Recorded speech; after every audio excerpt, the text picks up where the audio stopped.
இந்த உலகை படைத்தது யார்? இந்த கடலை எல்லாம் அடக்கி வைத்திருப்பது யார்?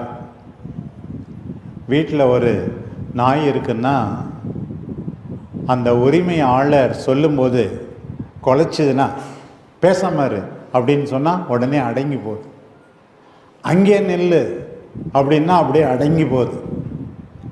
அதே போலத்தான் எல்லாம் உலகின் படைப்புகள் அத்தனையும் கடவுளுக்கு கீழ்ப்படுகின்றன.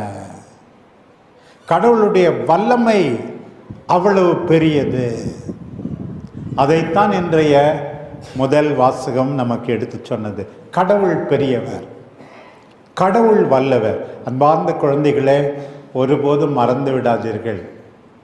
சில பேர் உங்களுக்கு சொல்லுவாங்க, அந்த நடிகர் பெரியவர், அந்த அரசியல்வாதி பெரியவர்,